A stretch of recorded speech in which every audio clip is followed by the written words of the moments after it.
moléculas que son necesarias, ¿no? Entonces así tenemos el agua, las proteínas, el sodio, el cloro, el bicarbonato, la glucosa, ¿verdad? La urea, que en este caso no se reabsorbe, el potasio, el ácido úrico, la creatinina, que son moléculas que se van a filtrar. Es decir, paso al primer evento que es la filtración. De acuerdo a la necesidad que tenga imperiosa el organismo, se decide si la molécula se elimina o se reabsorbe.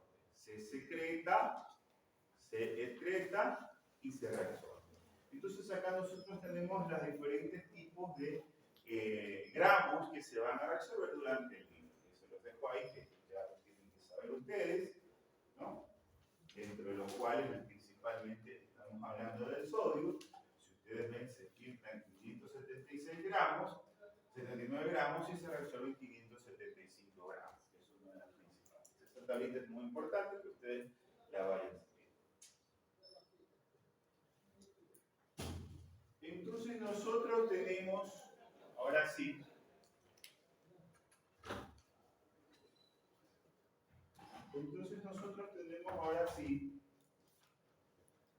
los diferentes pasos, las referencias.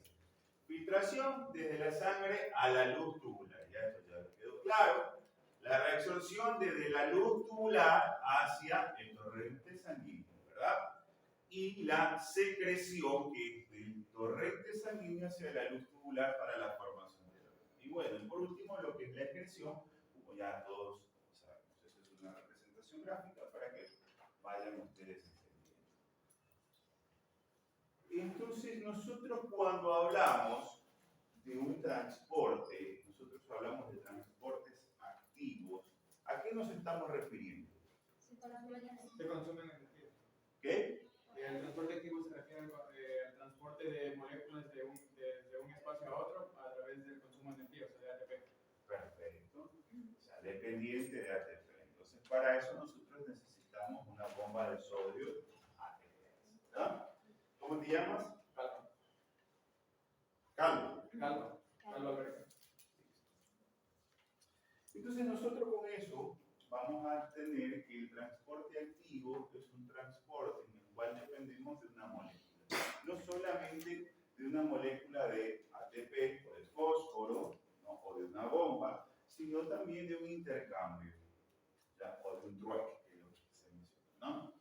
Entonces nosotros tenemos así que los mecanismos de transporte en los túbulos son estos 5, dentro de los cuales el transporte activo primario, que es el sodio, que es transportada a través de una bomba dependiente de energía, como es el ATP, y que habitualmente nosotros la vamos a encontrar en la célula tubular, en la membrana vasolateral. Así se entiende que ya vamos a ver un gráfico más adelante cuál es la membrana vasolateral, o la que da al intersticio, o la que da a la luz del vaso sanguíneo, ¿no?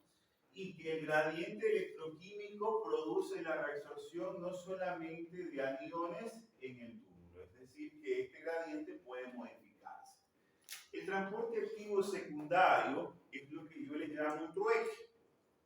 Entonces yo doy, yo salgo y tú entras, como especialmente está dado a nivel del sodio y de sustancias macromoléculas como son la glucosa, aminoácidos, vitaminas, iones, como los fosfatos, cloro, potasio y diversos metabolitos orgánicos que se encargan de intercambiarse por la secreción, por la reabsorción. Y especialmente se da aprovechado el paso del sodio. Estamos hablando en este caso del sodio, ¿no?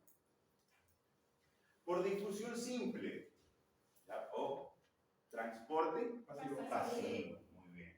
Entonces se da de un gradiente de mayor a un gradiente de menor concentración, donde se barren las moléculas. Por ósmosis, lo mismo es el paso del agua o paso de un líquido que pasa a través de una membrana semipermeable, que sería la definición, y que lo vamos a ver nosotros en los túbulos, especialmente con el agua.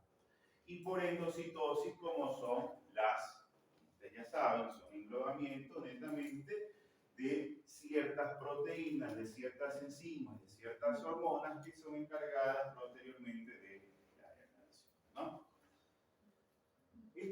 principales transportes que nosotros vamos a ver en los... ¿ya? Entonces, ya dicho eso, ahora sí vamos a hablar un poco más de cada tubo.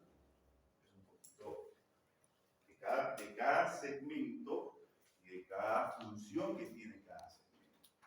Entonces, nosotros hablamos del primer túbulo contorneado proximal. ¿Quién me puede hablar acerca de este túbulo?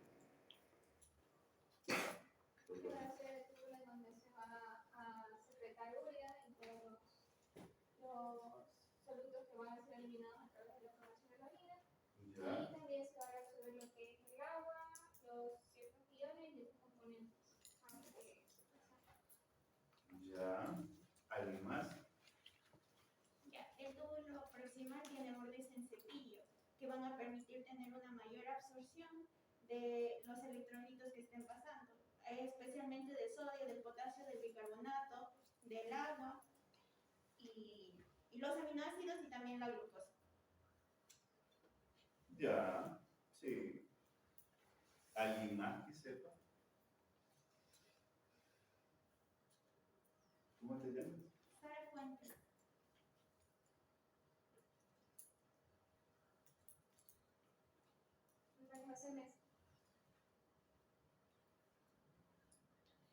Bueno. Entonces nosotros cuando primero hablamos de un túbulo o de un segmento, primero tenemos que saber qué tipo de epitelio tiene, ¿ya? Si es un epitelio, si si tiene microvellosidades, cuál es la característica de ese tapizado, ¿ya? Porque, por ejemplo, ustedes cuando se van a algún sitio a viajar o hacer turismo, ustedes dicen, ¿sabes qué? Yo me fui al campo y en el campo me enterré hasta las patas del ojo, ¿verdad? Entonces dicen una característica del terreno en que ustedes anduvieron. Entonces lo mismo vamos a hablar acá. Entonces nosotros tenemos el primer segmento que es el túbulo contorneado proximal.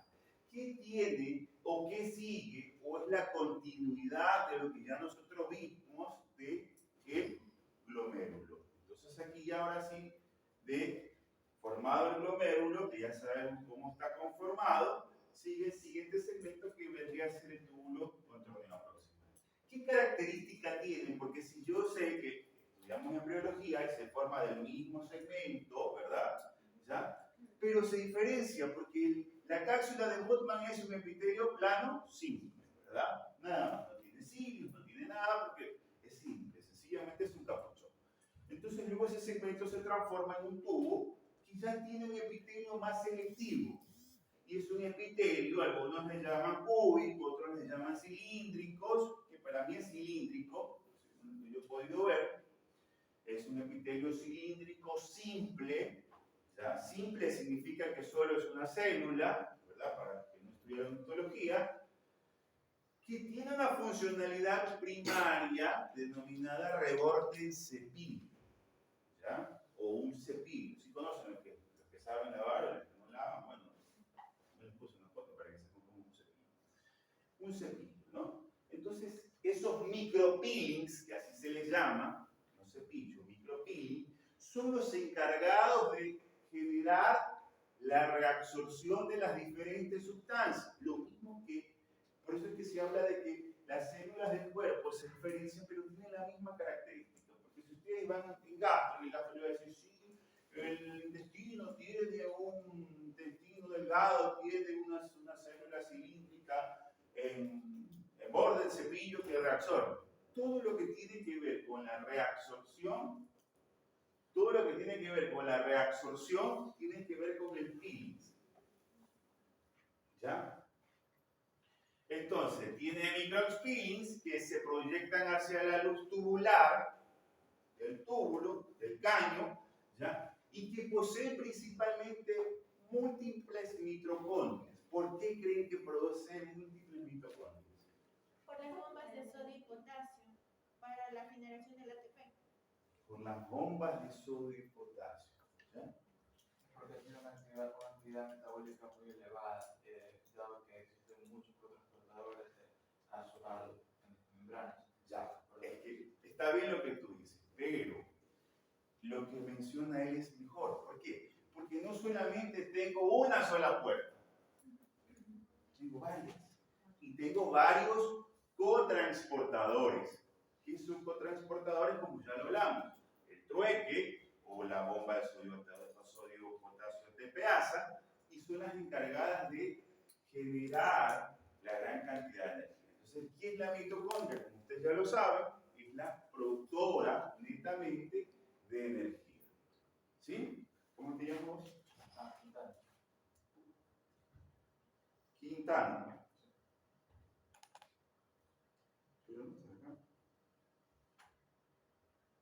Ah, no, sí, Quintana. ¿Tu apellido, mi? Fuentes. Ah, pero tú ya hablaste. Ya. Entonces son las encargadas de generar la fuente de energía principal para que se haga el intercambio, ¿ya? Se abran las puertas, porque hablar de esto es bastante. Y lo vamos a resumir un poco porque los voy a enredar. Y por ende, por haber grandes cantidades de mitocondrias, el medio, el citoplasma donde se encuentra esta célula es acidófilo. Es acidófilo. El siguiente segmento va a ser, ya si todos lo conocemos, la azadia. Entonces, ¿cuál es la característica? Como nosotros vemos aquí una microscopía electrónica, este es un túbulo contorneado proximal, donde vemos la luz del túbulo, y vemos una imagen, un segmento blanquecino que son los ribetes de cepillo o los peelings, ¿no? Para los que no conocen, este es el segmento que estamos nosotros ahorita mencionando, ¿no? ¿Entendido hasta ahí? Entonces nosotros vamos a ir hablando y vamos a ir desenmarañando todo este gafo de mentiras. Entonces tenemos el segmento, vamos a ver,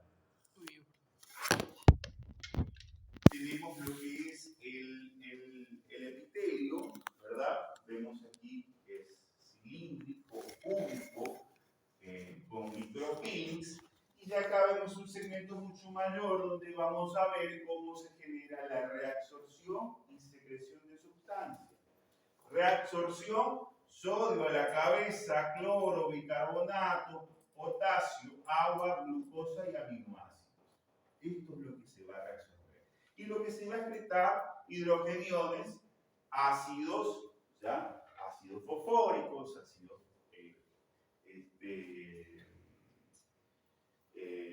ácidos fuertes. Bueno, y las bases, ¿no? Que ya las vamos a ver más adelante.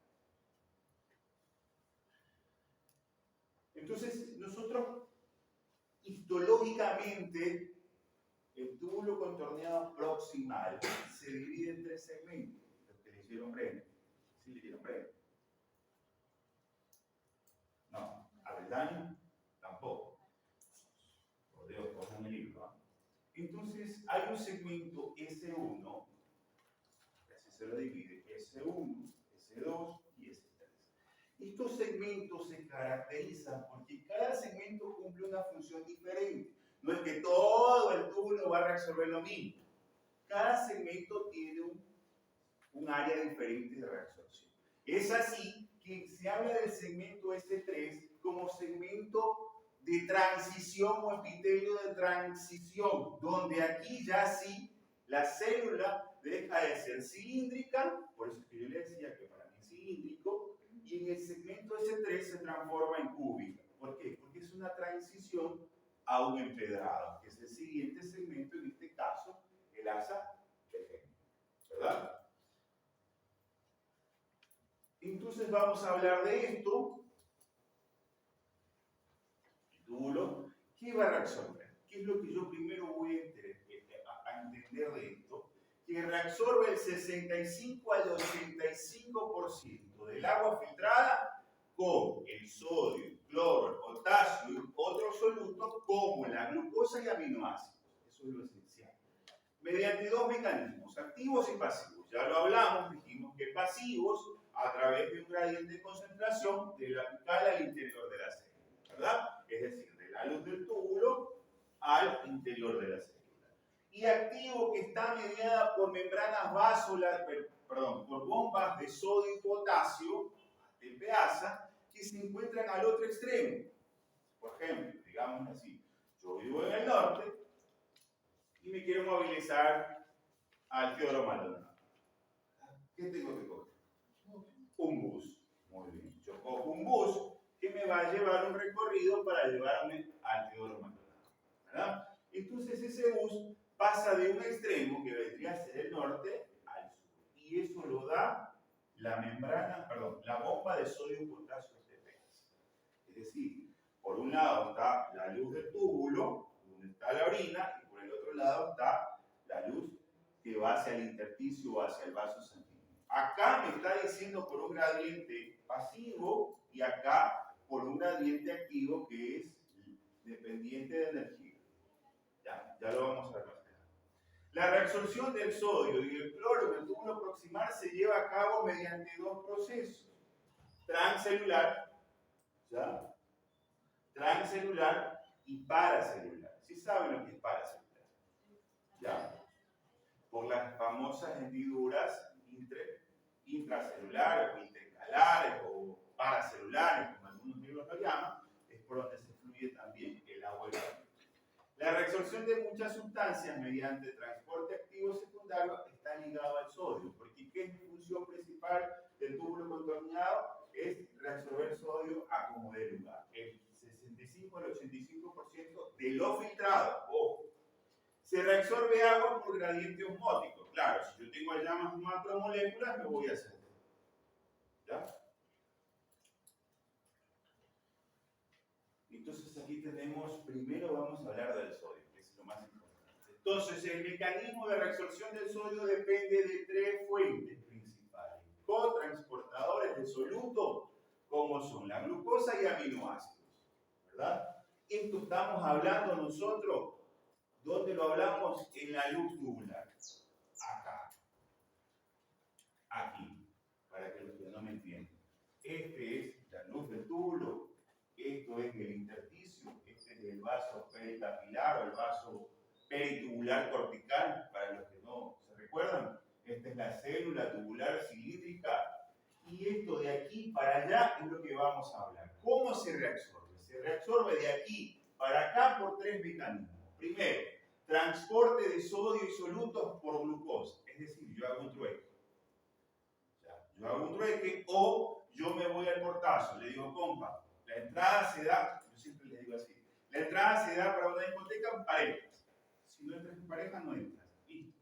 Consigo una glucosa, que es la chica, y el sodio. Y entramos los dos, para que puedan entender, ¿no? Al igual que el aminoácido, que es uno de los principales también mecanismos de reabsorción. Mediante antiporte sodio-potasio. Antiporte quiere decir de que si yo salgo, yo entro. El hidrógeno sale, el sodio entra, ¿ya? Especialmente en los eventos de... ¿Qué eventos se elimina hidrógeno? Acidosis, muy bien. Y transporte es impulsado por cloro, ¿ya? Esto también ya lo vamos a ver más adelante cómo se va a dar. Entonces esto quiero que ustedes entiendan. Ahora, ¿cómo se da el pase? ¿Cómo se pasa de aquí a acá? Hay un gradiente electroquímico que va a facilitar, como vamos a ver más adelante, el paso a través del espacio intercalar.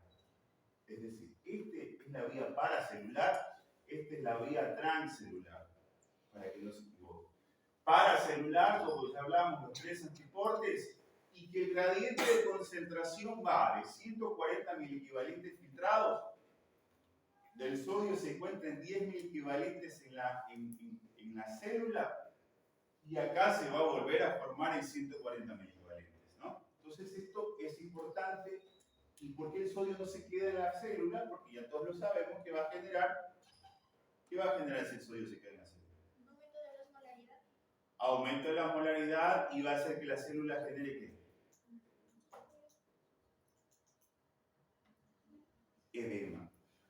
Acuérdense, las células se dematizan. Entonces siempre el equivalente es 10 miliequivalentes de la célula. ¿Ya? Y bueno, aquí ya vimos, hablamos los tres. ¿Y cómo pasa de aquí hasta acá? Por esta bomba. Entonces, la bomba sodio-potasio trepeasa se encuentra en la membrana vasolateral. Vasolateral. Membrana apical. Ojo. Listo. Ahora sí, vamos a desenmarañar este poco de mierda. A ver, ¿qué va a pasar aquí?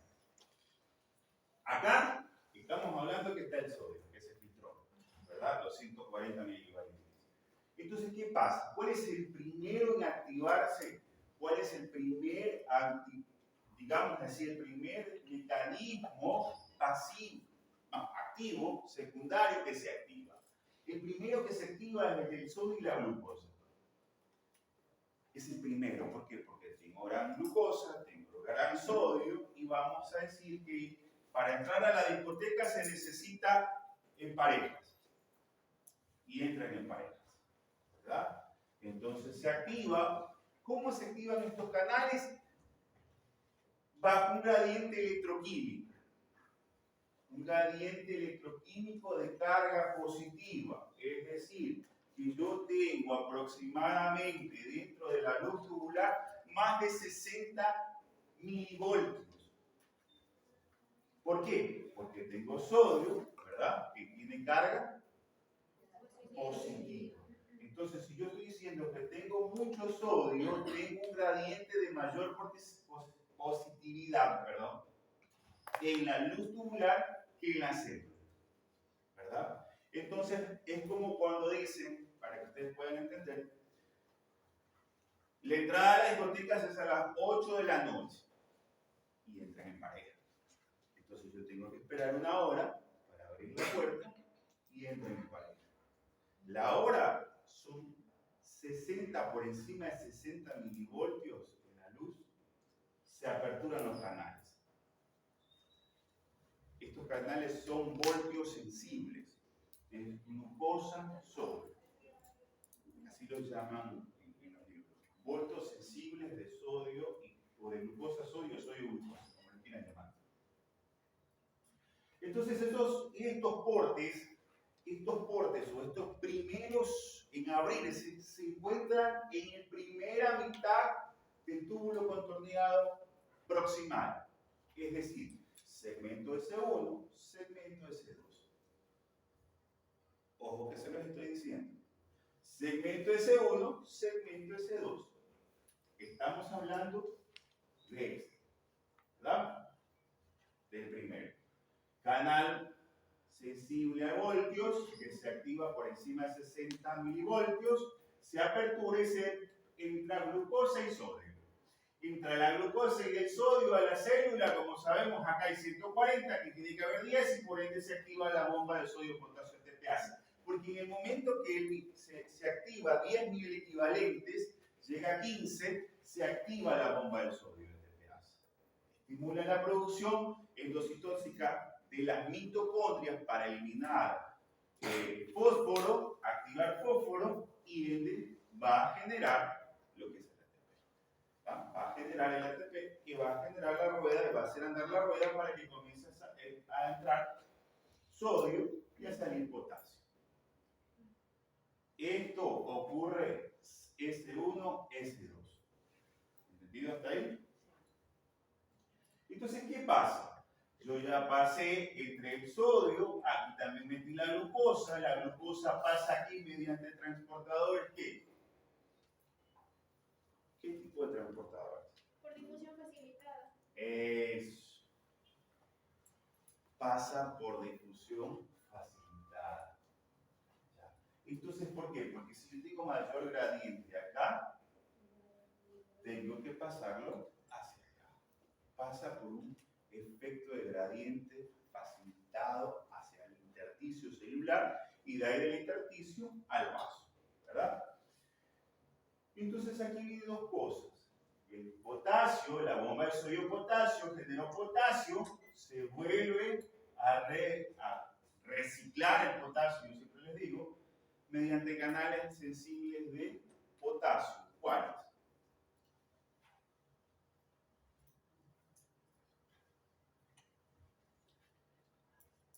¿Saben cómo se da eso? No.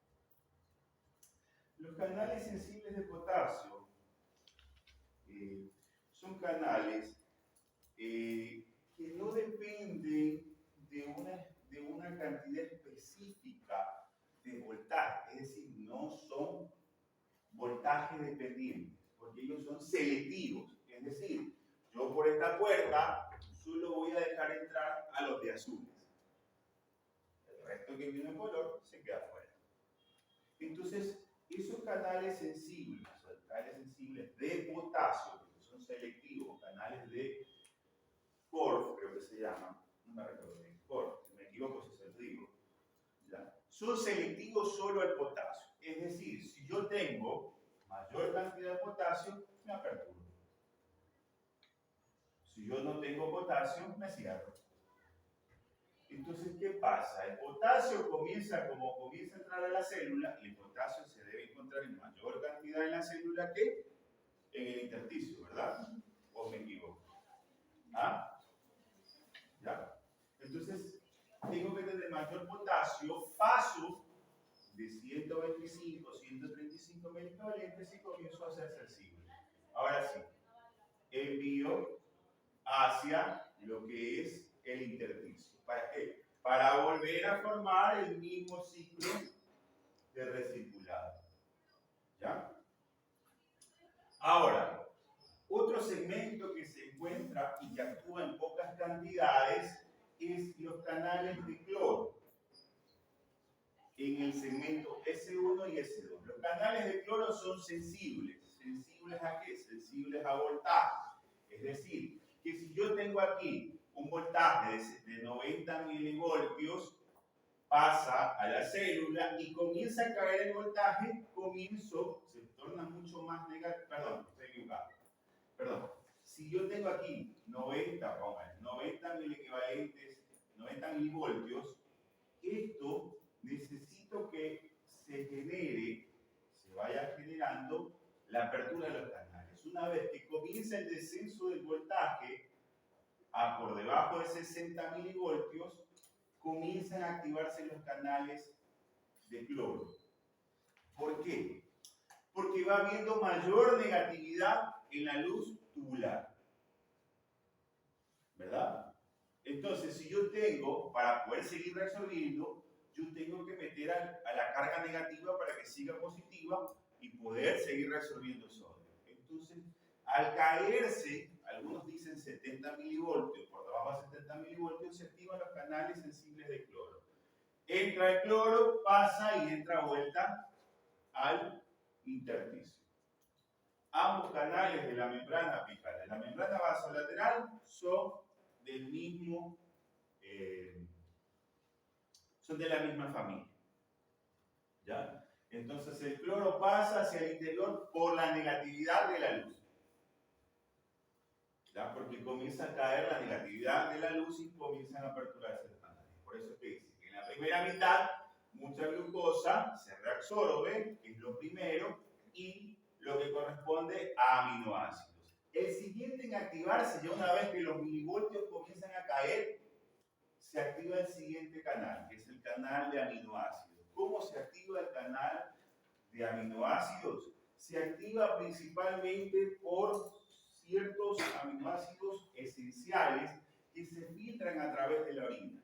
No nos vamos a poner a hablar de eso porque son como 3.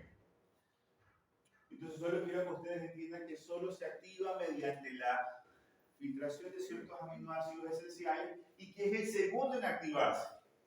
Este segundo comienza a generar una vez que la positividad de la luz comienza a caer. Se reabsorbe el aminoácido, reabsorbe el cloro. Entonces aquí pasa el chico a la chica, acá ya se entiende, ¿no? Macho, macho.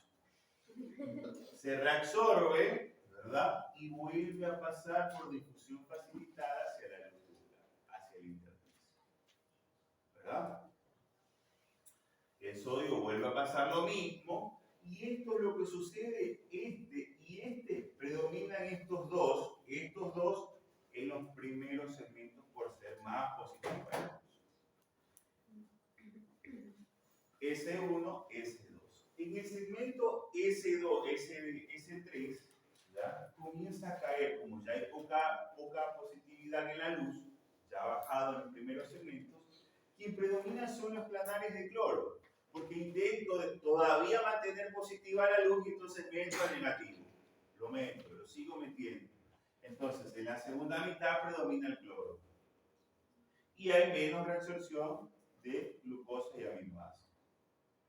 ¿Sí me explico, verdad? ¿Entienden hasta ahí? Bueno. Entonces, aquí hay dos cosas importantes. ¿Por qué se da el arrastre de los solutos y disolventes? Se dan por dos cosas. Porque el soluto que está aquí, la macromolécula, glucosa, aminoácidos, sodio, que son, ¿se acuerdan que les decía yo? Que son los encargados de arrastrar agua. Si yo no tengo acá positivo el intersticio, ¿qué va a pasar con el agua? Se va a arrastrar primero por los espacios intercalares y a la vez a activar las acuaporinas tipo 4 que se encuentran en la luz la luz apical y las acuaporinas tipo 2 que se encuentran en la membrana vasolateral. Entonces, ¿qué pasa? Se activan aperturan estos canales de agua y se abre la compuerta y comienza a llenarse la represa. Se llena la represa, pero como estos es de paso, estos mecanismos son de paso, los van siguiendo. Entonces se abre el siguiente puerto y sigue el agua fluyendo. ¿Entendido? ¿Sí entendieron esto? Avanzamos. Bueno, y cuando hay la apertura de los espacios intercalares, siempre va a haber un arrastre. Como cuando crece el río, viene arrastrando todo. ¿Verdad? Arrastra sodio, cloro, potasio y agua. No solamente el agua.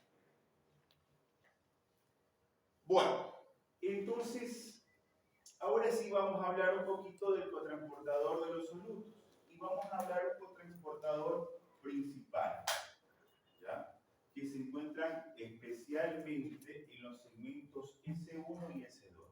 Como lo dijo la doctora, aquí hay un transportador por difusión facilitada, pero se activa por dos segmentos que son los transportadores de luz, que sí los han escuchado alguna vez, ¿ya? Y los transportadores SGLT1, que si hay, acuérdense que hay hasta fármacos, ¿verdad? SGLT1, SGLT2, ¿verdad? Que son los encargados de bloquear estos segmentos y hacer que orinen glucosa, ¿verdad? ¿Sí lo entienden esto, verdad? Bueno, entonces vamos a hablar. La glucosa entra por la puerta denominada SGLT1. Vamos a hablar primero del segmento 1, SGLT2. En el segmento 1 y 2 predomina SGLT2. ¿Por qué SGLT2? Porque estos van a permitir paralelo 1, 1. ¿Ya? 1, 1. En el segmento 1. 1, 1. Un sodio, una glucosa. ¿Sí?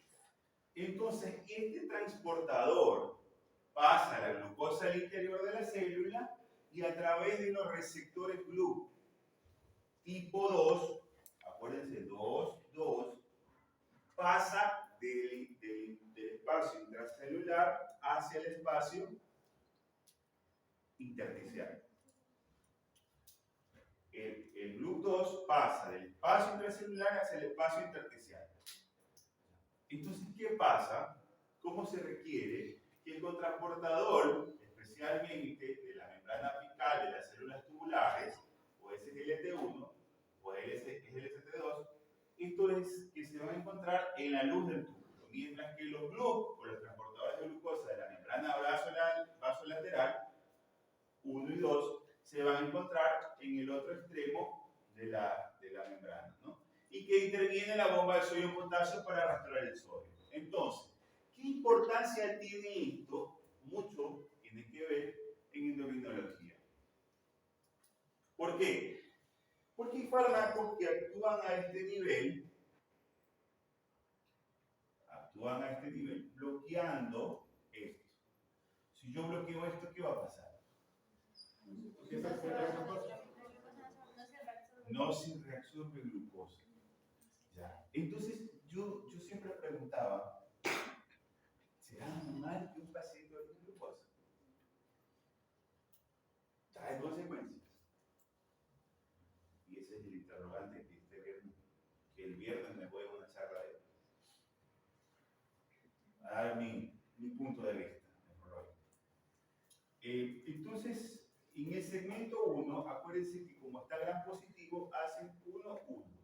Pero ya pasaron, vamos a hacerle un ejemplo, ya son las 8 y está el guardia que está parado diciendo 1, 1, no se puede pasar más. Pero ya son 1 de la mañana, ya comienza, ya, coma, ya déjenos entrar, no estamos 3 nomás, ¿verdad? Nativo.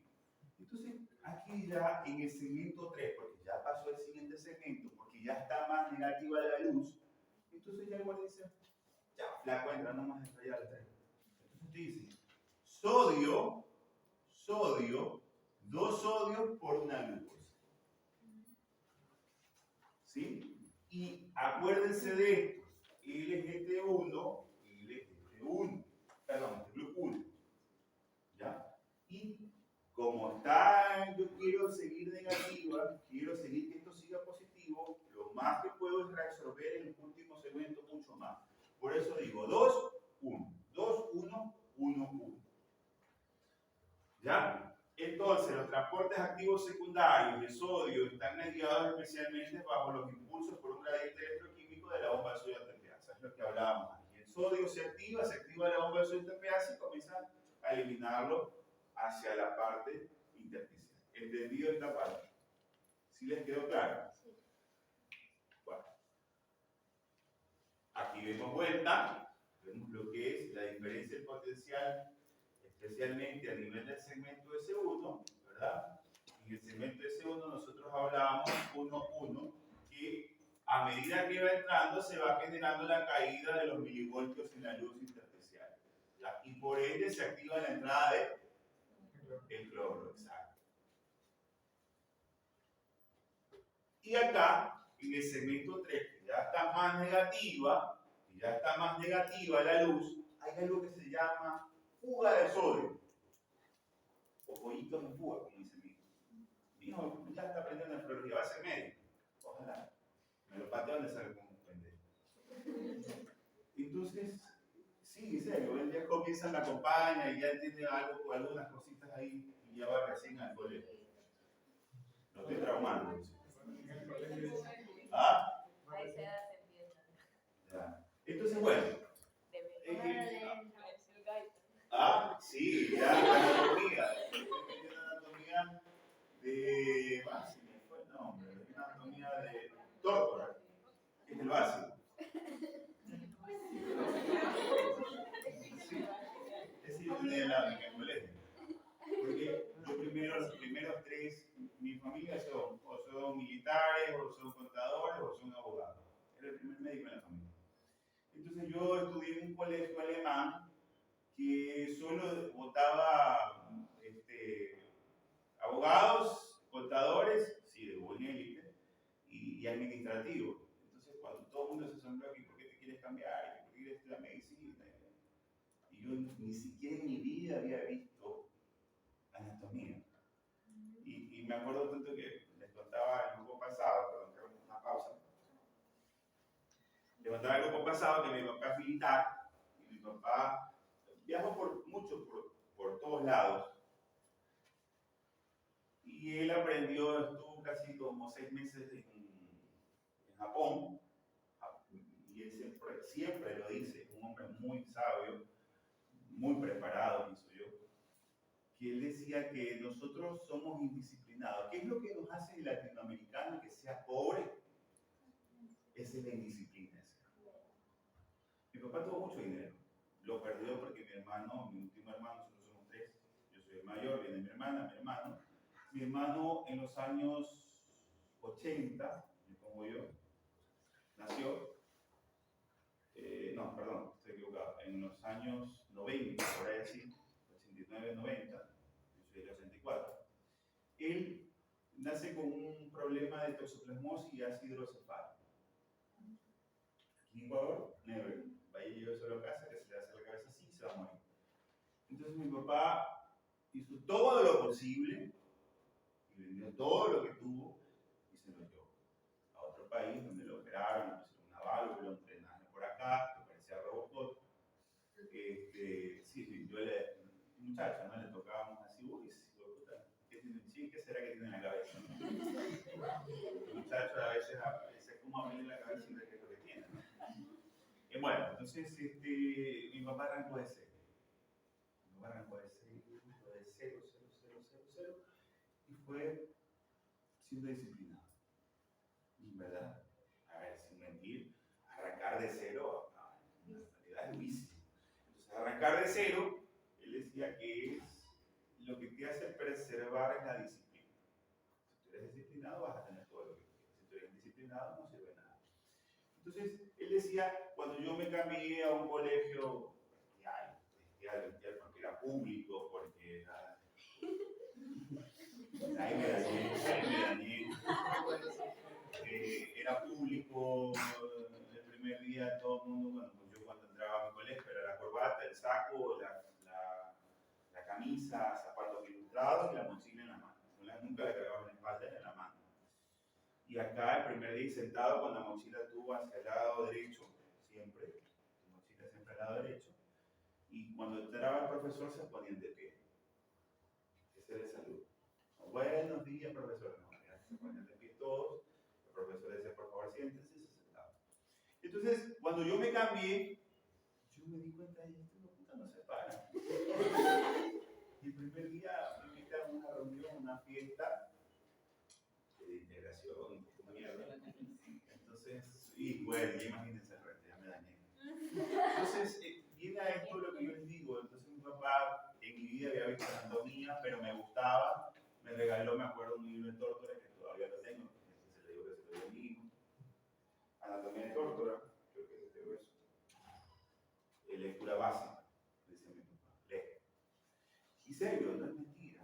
Mira, aunque ustedes se rían, el cerebro, cuando tú entrenas tu cerebro, porque yo cuando era muy memorista en el colegio, yo me sabía todo, papá, la hoja, la página, el párrafo, está en tal color, está resaltado tal color, era así. Porque ya había venido del colegio que era muy estricto.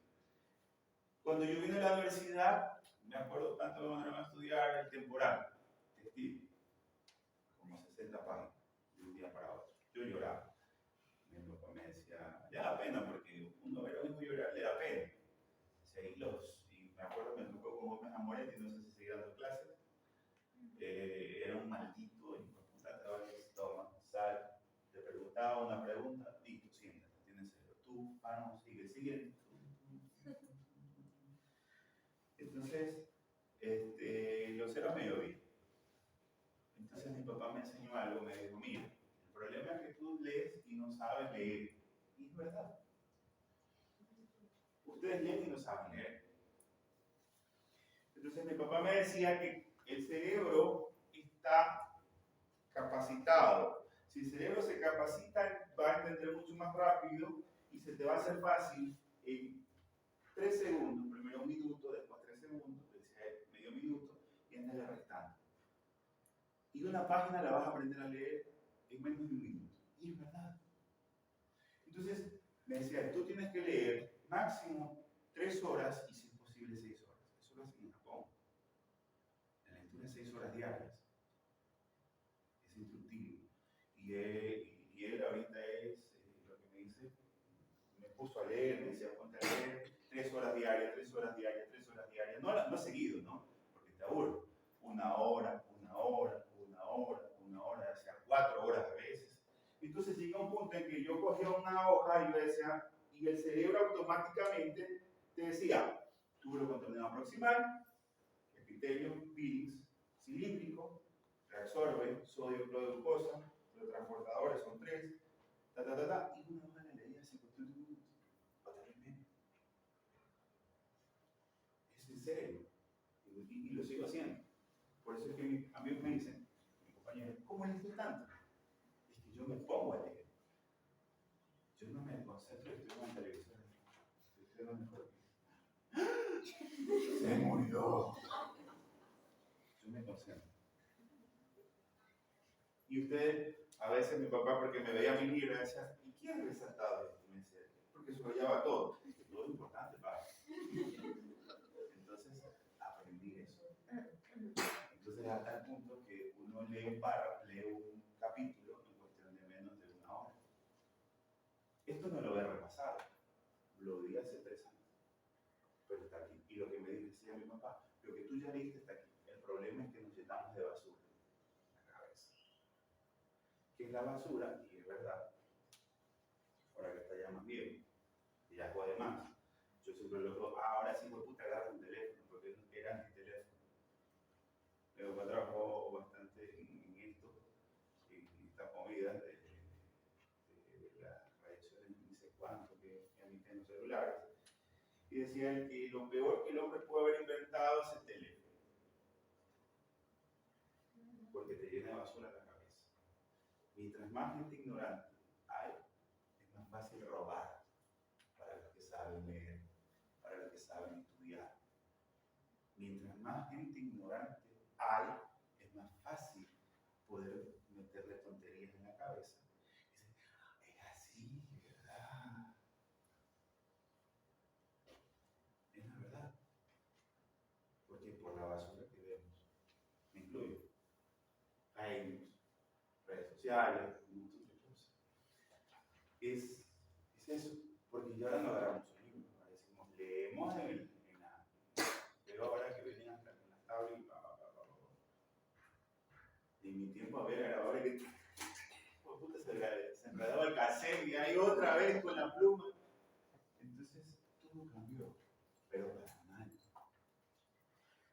Para mal, es en serio, para mal, porque hay un estudio que dice que el estudiar en una tablet emite una luz que perjudica la parte óptica y que el cerebro no capta porque está recibiendo una luz constante. Es como que yo me paro aquí en el foco y lo miro, me quedo ciego. Entonces, que el cerebro no capta por el destello de energía y de la luz que emite la tabla, esta porquería. Que es más recomendable imprimir en un papel y leer. Se los digo. Porque si tú te pones, no hay ninguna proyección de luz.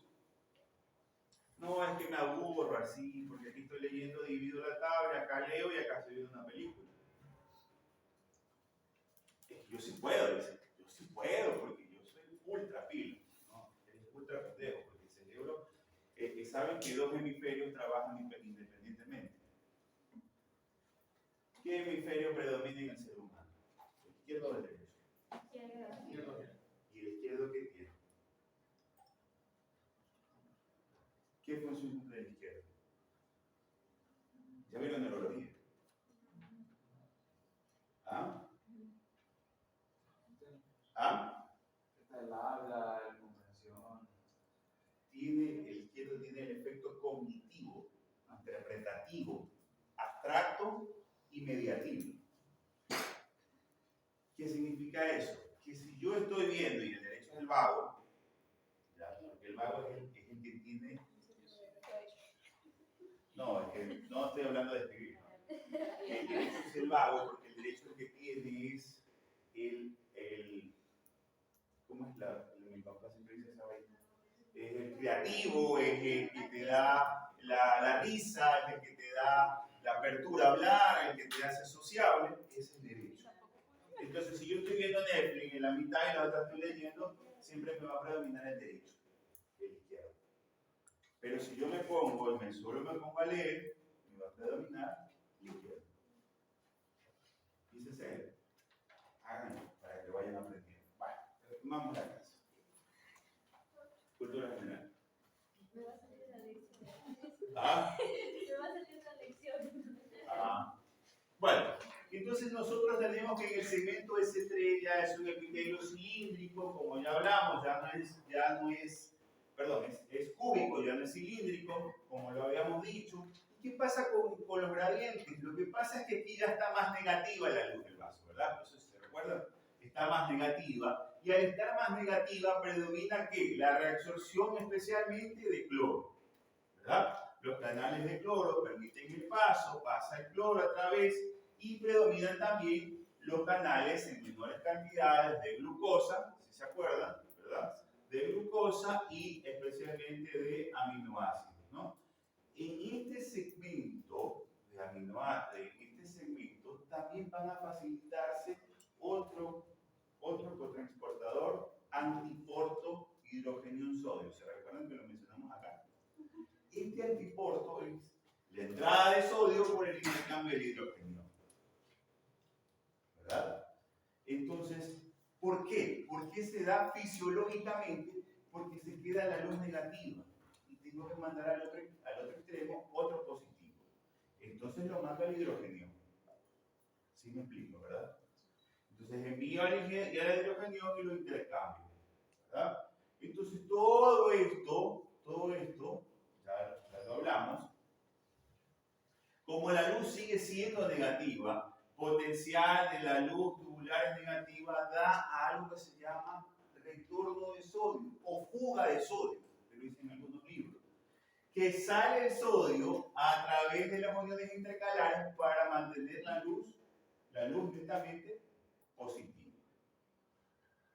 ¿Sí?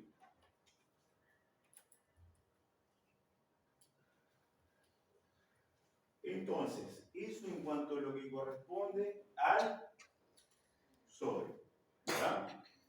¿Qué pasa?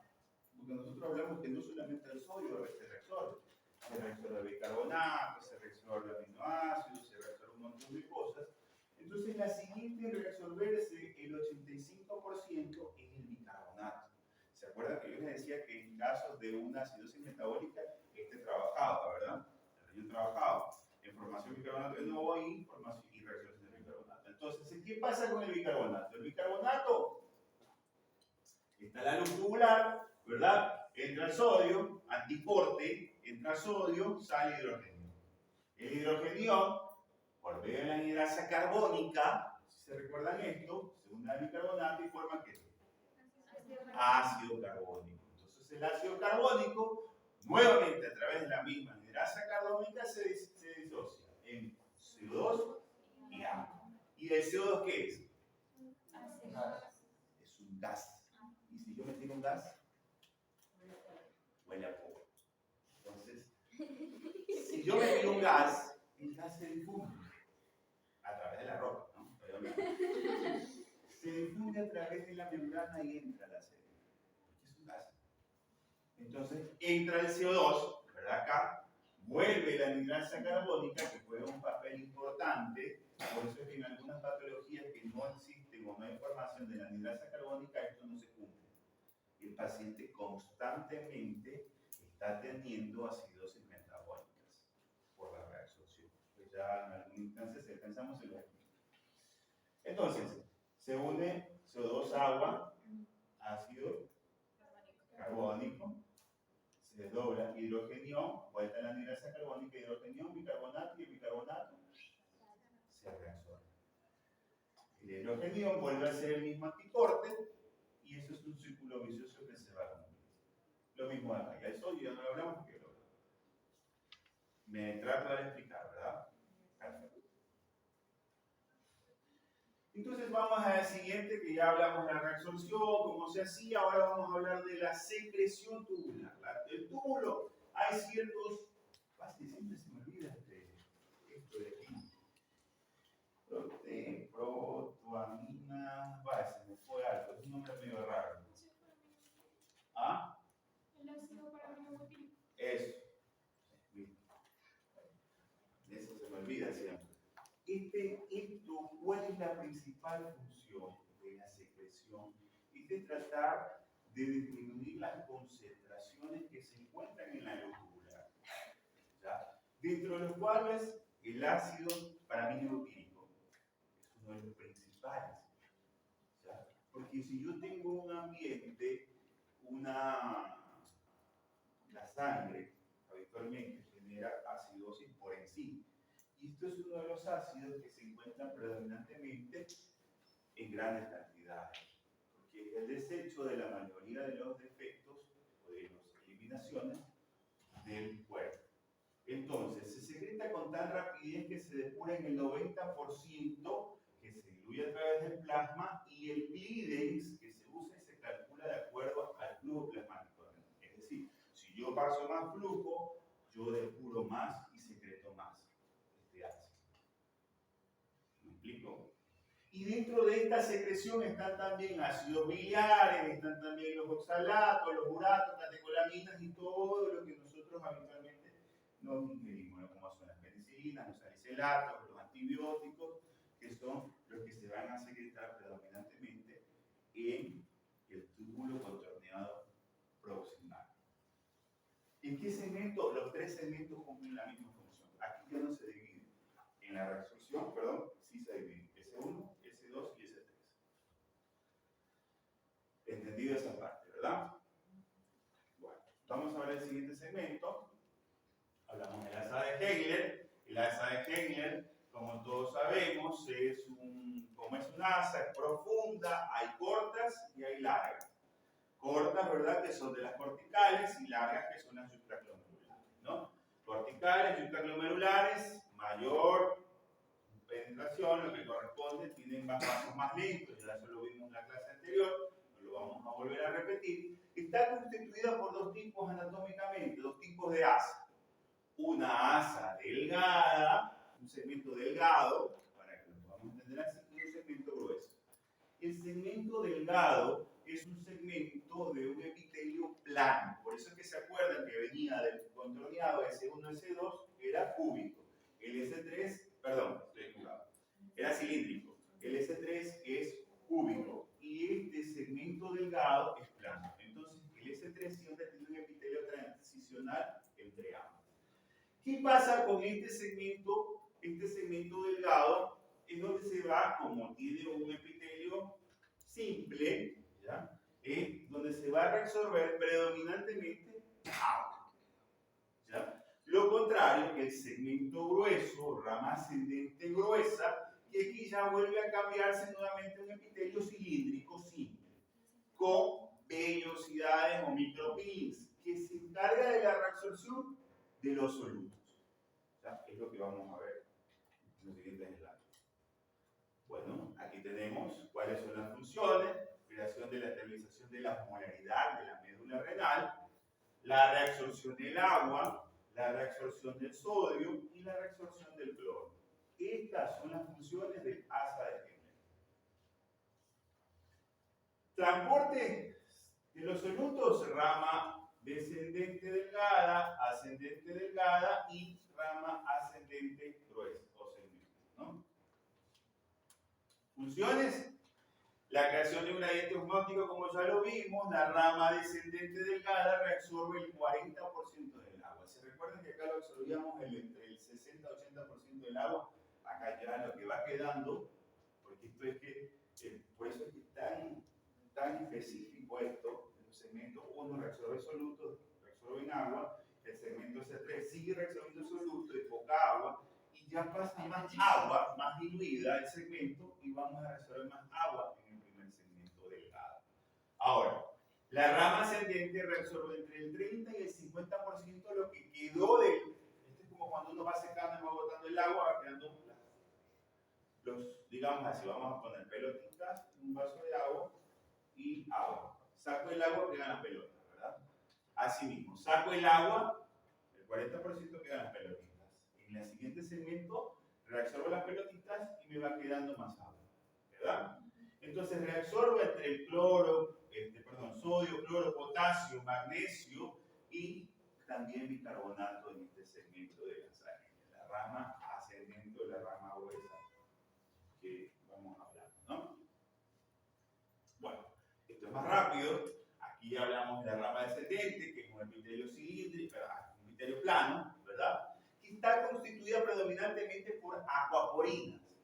Acuaporinas tipo 4, tipo 3, que son las más frecuentes, y hay una que también se habla que son las tipo 12. Estas acuaporinas, al encontrarse en grandes cantidades, permiten la apertura de los antiportes, especialmente entrar las entradas de agua, ¿ya? En la cual se va a reabsorber aproximadamente el 20%, ¿no? Es decir, casi todo el agua que viene sobrando del segmento anterior y va a generar el aumento de la osmolaridad. ¿Sí? Pasa, como va arrastrando el agua, va pasando el agua, al entrar en este segmento va a permitir también el paso, no solamente paracelular, sino, celular, sino también paracelular, y ya va a haber un arrastre inconsciente del sodio en este segmento, pero en pocas cantidades, es decir, por la vía paracelular. ¿Entendido esta vez, verdad? Si saben por qué incrementa la osmolaridad. ¿Por qué?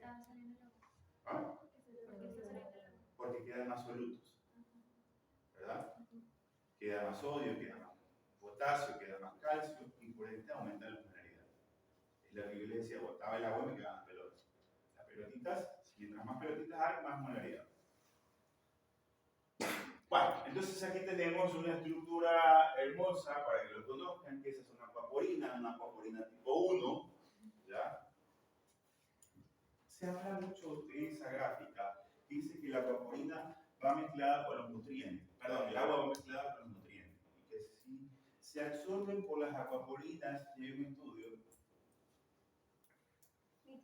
que se dice que se absorbe el agua, o pasa el agua, con ciertos nutrientes, a través de la aquaporina, especialmente la aquaporina tipo 1.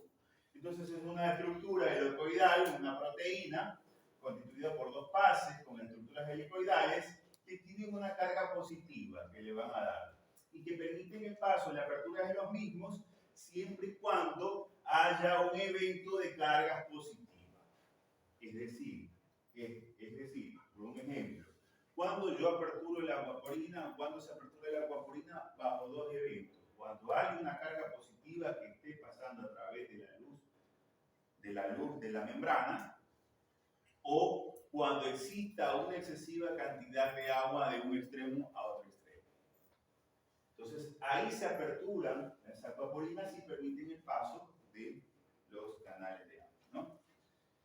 Bueno, entonces entendimos que la alza de Henle, el segmento delgado, como ya lo vimos, absorbe más agua, muy permeable al agua, moderadamente permeable a la urea y al sodio, porque esto se lo hace por arrastre, permite la difusión simple, no se absorbe ningún soluto.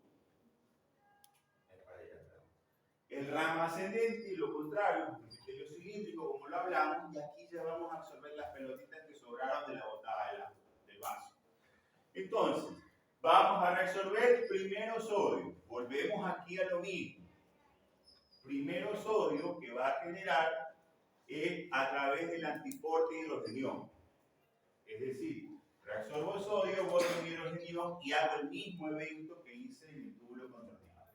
Anhidrasa carbónica, ácido carbónico, se desdobla, se resuelve el gas y ¡pam! Lo mismo, ¿verdad? Y aquí hay uno importante que es una bomba, la bomba de sodio, cloro y potasio. ¿Sí la han escuchado esa, verdad? Sodio, cloro y potasio.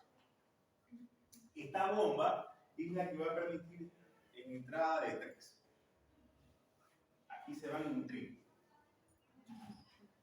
Sodio, vamos a reabsorber un sodio, ¿verdad? Porque aquí hay algo muy importante. ¿Por qué se reabsorbe un sodio? Porque la luz en este extremo sigue siendo ya negativa. ¿Sí me explico? Ya la positividad que era de 90 acá cayó a 70, pero lo normal es entre 60 y 40. Ese es el rango de la orina. Entonces cayó a 60. Entonces, ¿qué yo quiero? Que esto se me torne más positivo para que esto se active. Entonces tengo que meter 2 cloros. Eso, para equilibrar el voltaje, ¿no? Entonces meto 2 cloros, meto un potasio, meto un sodio, con ambos cargas positivas, y comparto 2, 2, 2, 2. ¿Ya? Esta es la bomba del cotransportador sodio, cloro, potasio. ¿Ya? Ahora, ¿qué pasa? Este potasio, hay algo que se llama retrodifusión positiva. Retrodifusión positiva. ¿Por qué? Porque esta retrodifusión positiva Porque aquí yo voy a tener que estoy absorbiendo más potasio que lo habitual que lo hacía acá. Y es el segmento donde inicio yo a reabsorber potasio.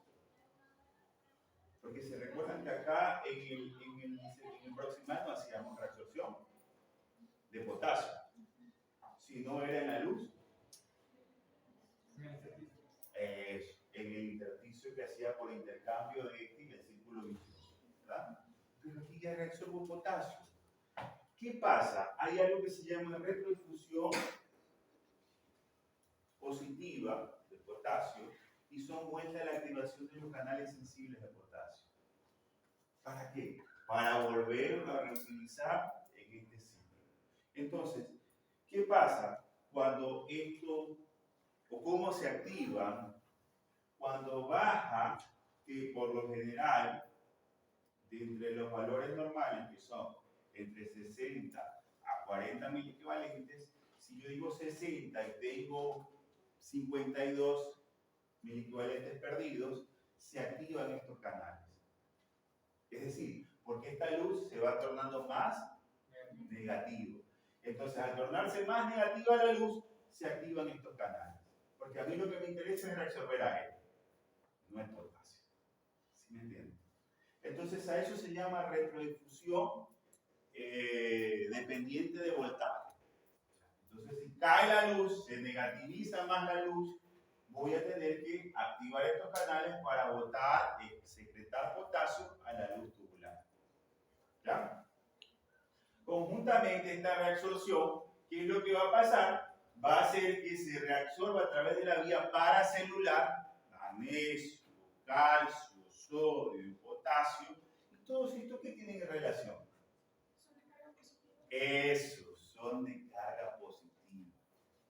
Son de carga positiva. ¿Por qué? Porque la luz se sigue quedando negativa. Entonces yo tengo que pasar por vía paracelular. ¿Me entienden, verdad? Entonces esto es lo que va a pasar. ¿Y qué va a pasar con la molaridad?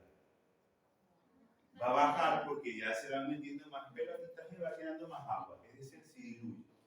Este es el cemento dilutor, como le dicen. ¿Verdad? Bueno, entonces aquí hablamos que el cemento inicia a la mitad de la rama ascendente, se reabsorbe el 25% de lo que ya hablamos, se reabsorbe considerablemente calcio, bicarbonato y magnesio por vías paracelulares. La principal función es que también se secreta hidrogenión para la formación y la reabsorción de bicarbonato. ¿Ya? Entonces algo aquí importante que ustedes vimos ahorita en esta bomba es que también se utilizan los diuréticos. ¿Se acuerdan los diuréticos de Asia? Aquí actúan. Entonces, ¿qué es lo que hacen estos diuréticos? Bloquean esto. Entonces, si yo bloqueo esto, ¿qué va a pasar? Va a traer más agua y va a quedar más. ¿Ah? O sea, queda más solutos en base de acá y eso va a hacer que el agua se atraiga y por lo tanto va a orinar más. Disminuye la molaridad de la luz tubular. Por lo tanto, no se reabsorbe agua en la rama descendente de la sargento y va a eliminar más agua por la luz tubular. Ya. Acuérdense que aquí decía que la molaridad bajaba, ¿verdad? Sí. Son varios eventos. Si yo bloqueo esto, no reabsorbo sodio. Si no reabsorbo sodio, no paso agua. ¿Verdad? Si yo bloqueo la luz del vaso, la luz tubular, sigue siendo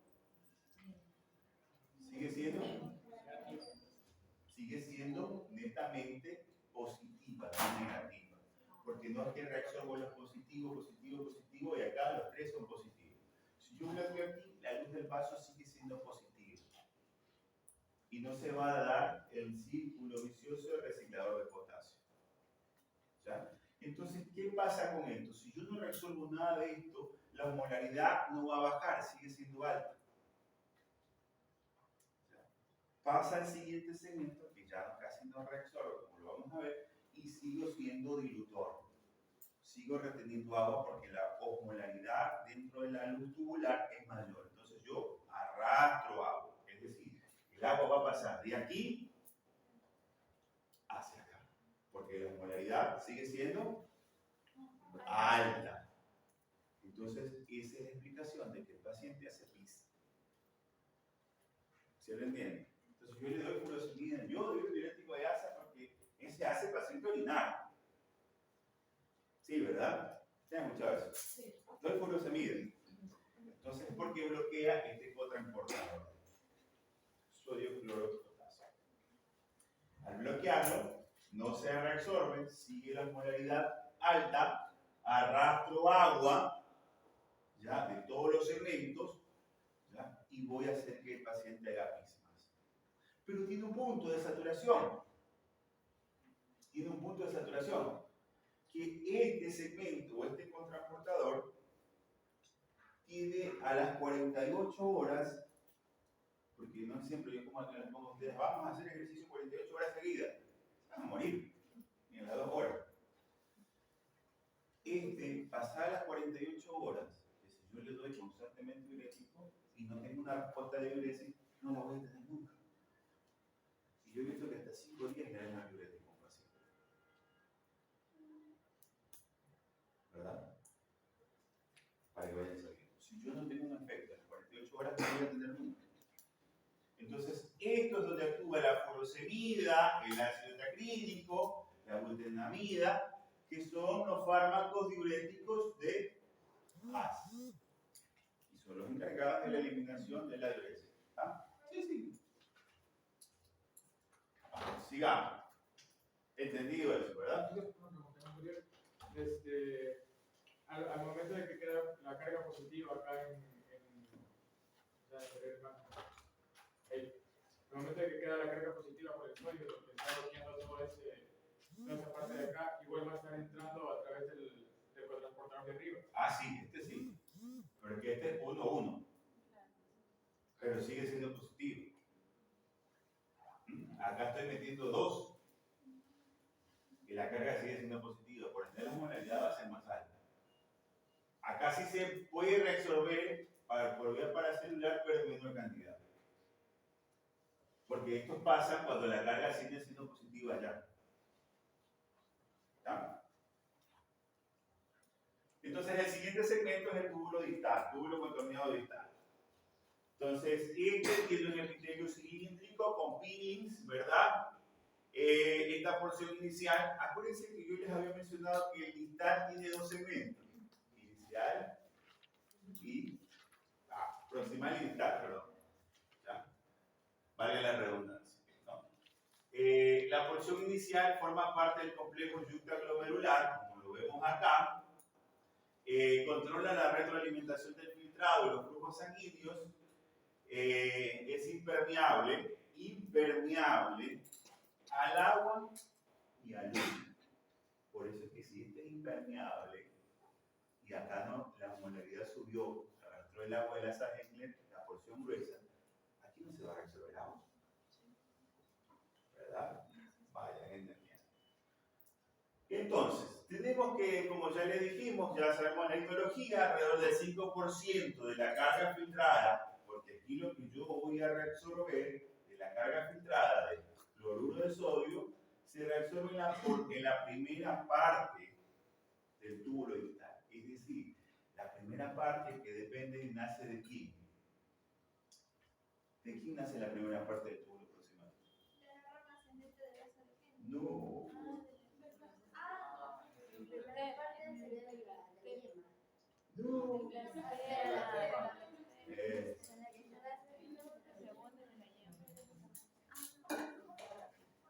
Yo sí traje agua porque yo me quedé seco. Nace de la blastémera. Entonces tiene la misma función desde los segmentos de la blastémera. ¿Ya? Entonces, entonces, esto es lo que va a hacer principalmente la reabsorción de cloro y de sodio, es decir, cloruro de sodio. Los diuréticos tiacídicos inhiben, aquí viene otro punto, otros diuréticos que se dan, por eso es que a veces es lógico utilizar la cabeza. Yo siempre le digo a los cardiólogos, por eso siempre peleo con ellos, ellos no deben manejar la presión, sino nosotros. ¿Por qué? Porque si yo le doy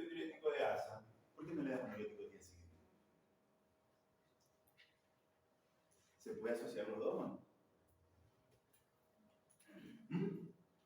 A ver lo que dice en la cabeza. Se dice que el diurético diacídico es de menor potencia que el de ácido. ¿Quién te dijo eso? Eso se dice. Ok. Fuera del lugar donde actúa. ¿Quién dijo eso? Alza la mano sin miedo, no le voy a poner cero. Ya pasó la hora de poner cero. A ver, porque si yo tengo un diurético de asa que me actúa en el segmento anterior, que me está dejando la molaridad alta, que está arrastrando el agua, y este segmento es impermeable al agua, es decir, que no va a reabsorber agua, al contrario, sigo arrastrando agua a la luz del vaso, pero me va a absorber sodio, el sodio que viene de acá del asa de Henle, tengo que bloquearlo, pues. ¿No les parece? ¿Para qué? Para mantener esa molaridad alta. Entonces yo puedo utilizar un diurético de asa más un diurético diacídico. La efectividad no me importa, porque la efectividad es igual. De hecho, hay un estudio que dice que el diurético de asa más el diurético diacídico en los pacientes que tienen edema agudo del pulmón tenían una efectividad del 90%. Ah, buenísimo. Porque yo bloqueo este y bloqueo el del anterior segmento y las molaridades siguen altas, es decir, sigo arrastrando agua. Y ese es el beneficio que tiene el paciente. ¿Entendido?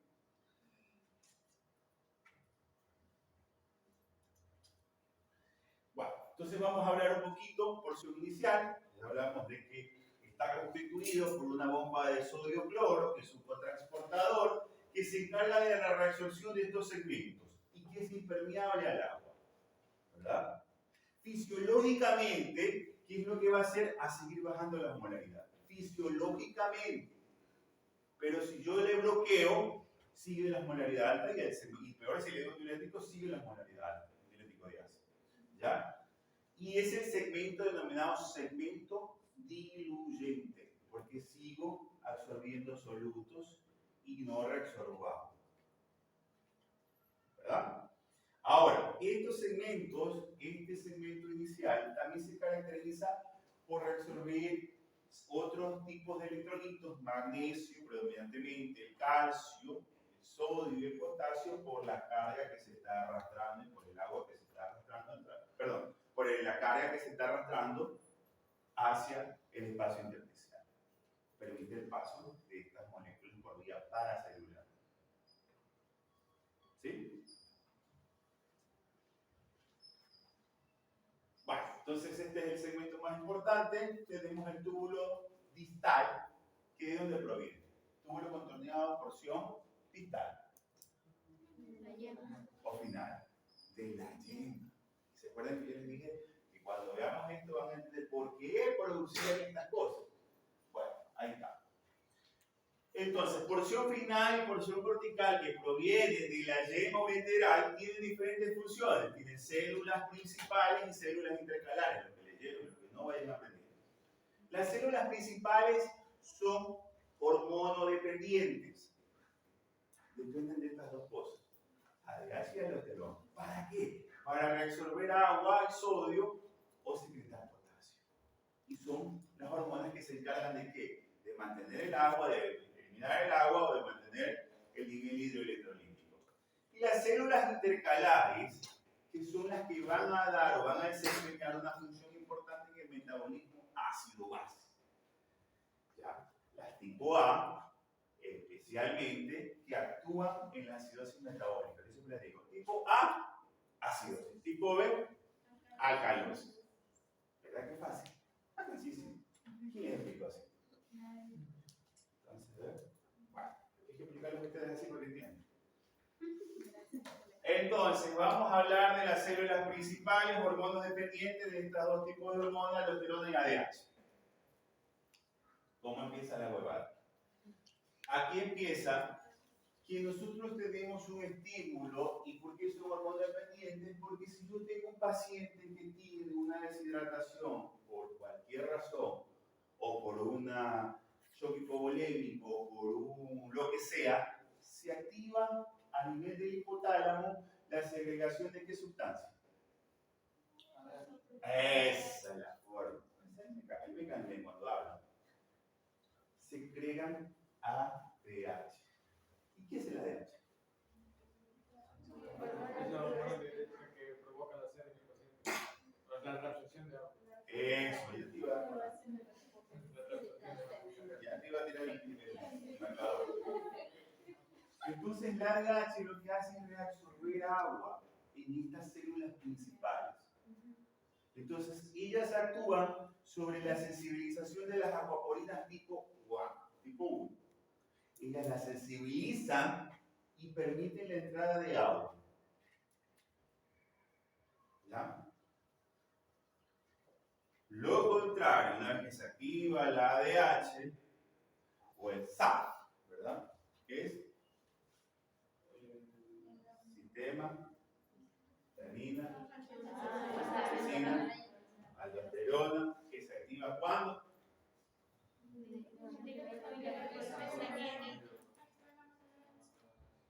cuando hay un censo bajo de sodio, cuando hay un censo bajo de flujo, porque la mácula densa lo que hace es censar, se dilata y dice, hay suficiente agua, se encoge, hay poca agua, activa esta mácula, activa el SAP, sistema de aldosterona, lo activa y ¿qué hace? ¿Y qué hace?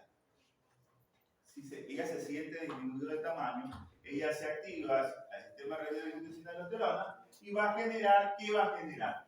Va a generar que se active esta bomba dependiente, ¿verdad? O va a sensibilizar a la bomba dependiente de potasio, de teplasa, para que permita la entrada de grandes cantidades de sodio.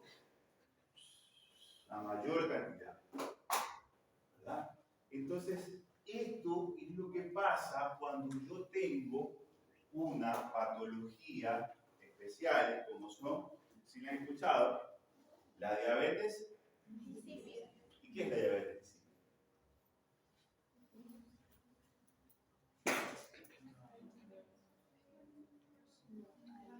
Hablen, porque aquí quiero que se equivoquen. No hay emergencia. A ver, hable, doctora. Es que no se produce hormona antidiurética, entonces eso va a hacer que no se reabsorba el agua y por lo tanto el paciente orine mucho. Eso no puede decir.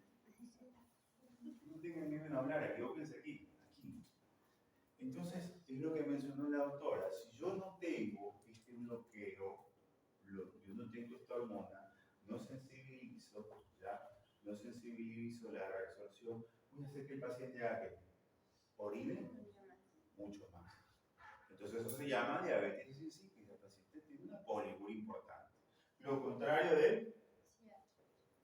¿Qué decía?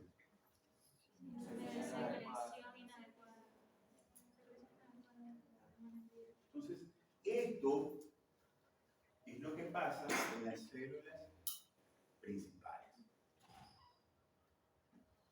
Bueno, entonces vamos a hablar del siguiente segmento, que son las células intercalares. Células A de acidosis, células B de alcalosis. Las células A de acidosis, netamente, ¿qué es lo que van a hacer? Van a generar o van a intercambiar o van a formar un bicarbonato denominado bicarbonato de novo. ¿Verdad? ¿Por qué? Porque ellas actúan de acuerdo, no es que siempre están activadas, ¿ah? Estas más están apagadas.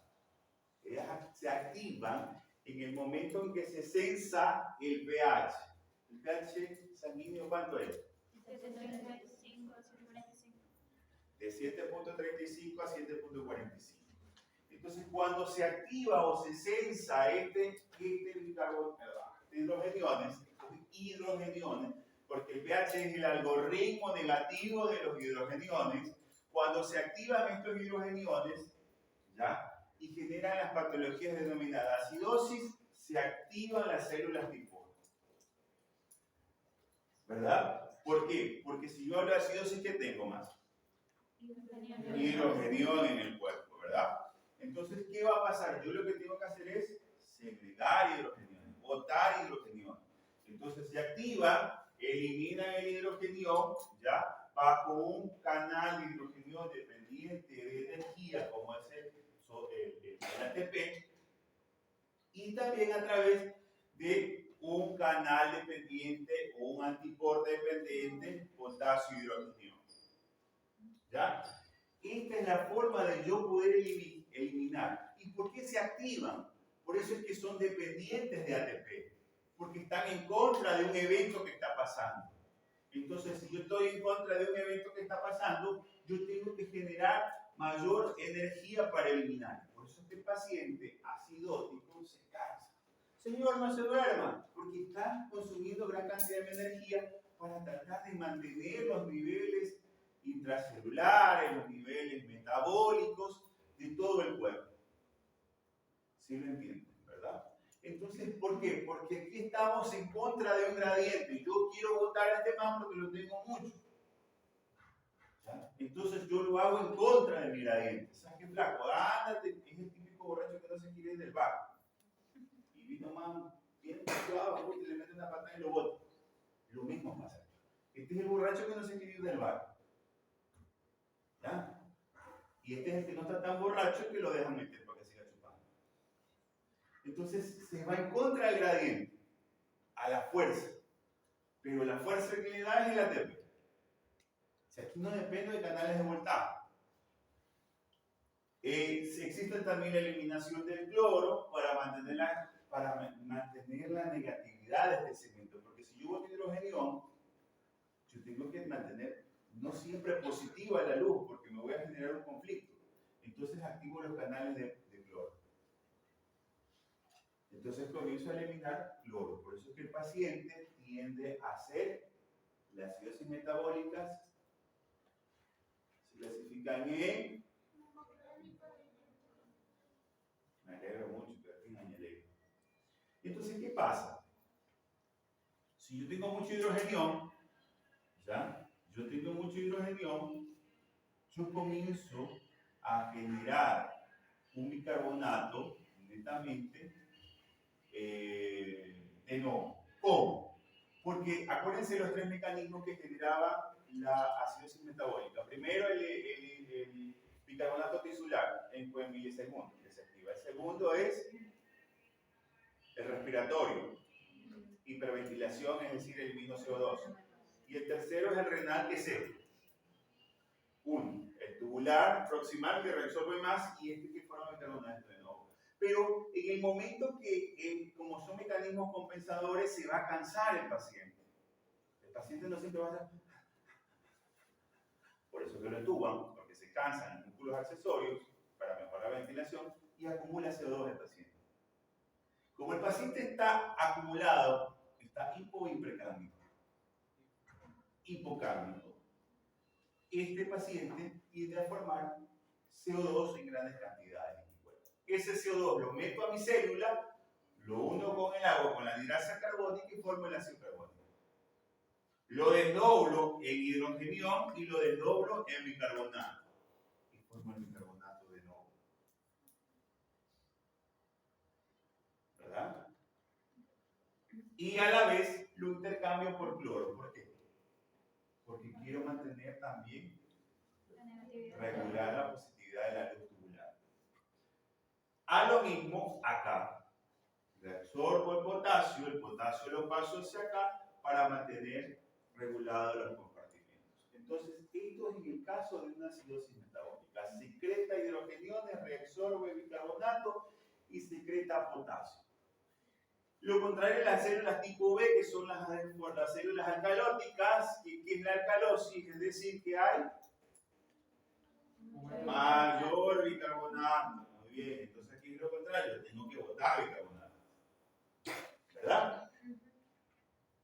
Entonces el paciente puede ser, es el típico paciente que está con una hipercapnia, el paciente está hiperventilando, es la típica ansiosa, es la típica tóxica, que dice, no me voy a dejar y comienza a ventilar, hiperventilar, hace una alcalosis respiratoria, ¿ya?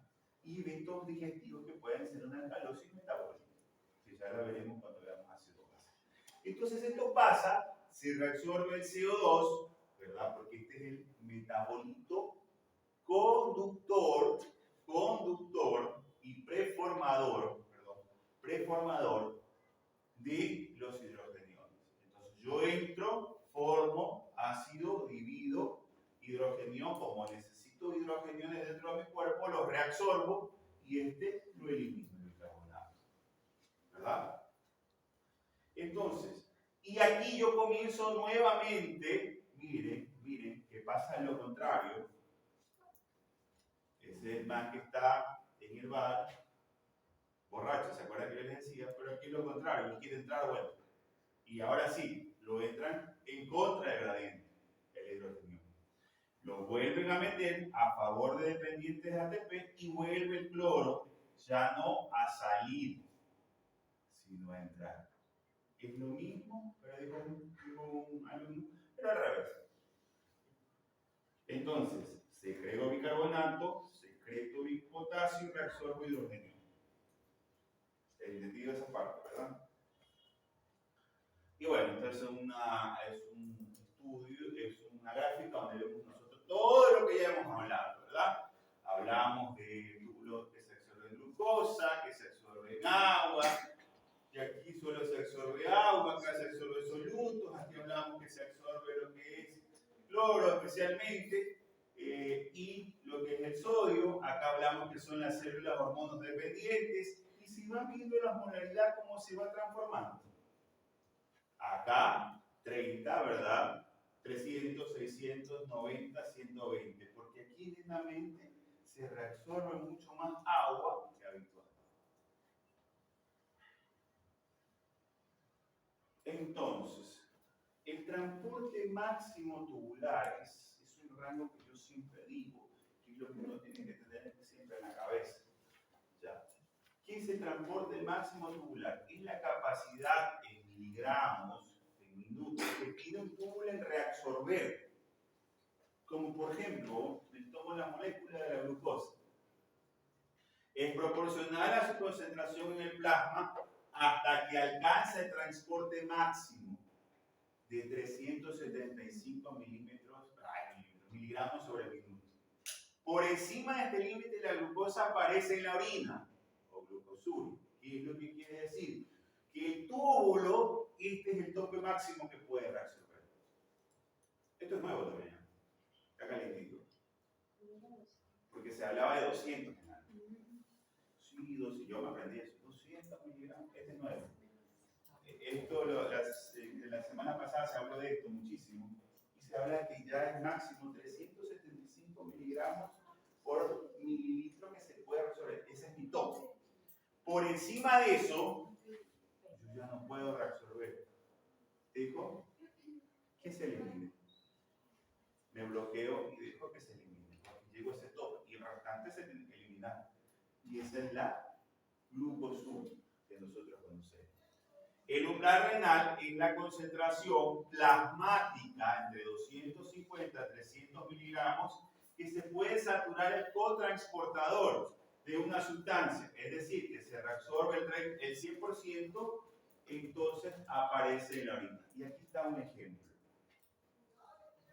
En esto, para poder ver mejor, la velocidad en que se reabsorbe la glucosa y la cantidad de glucosa plasmática.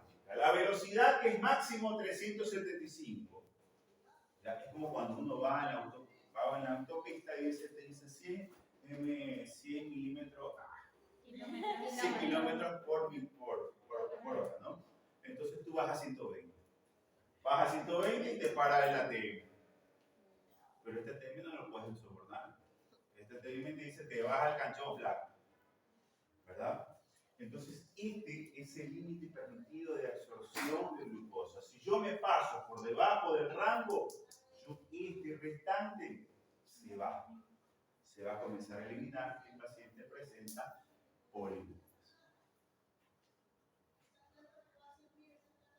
Entonces, la regulación de las hormonas de los transportes del agua y el sodio y otras hormonas renales son importantes. ¿Por qué? Porque son las encargadas de mantener principalmente los niveles hidroelectrolíticos dentro del cuerpo. Es decir, si yo elimino más sodio, boto más agua. Si yo resuelvo más sodio, retengo más agua.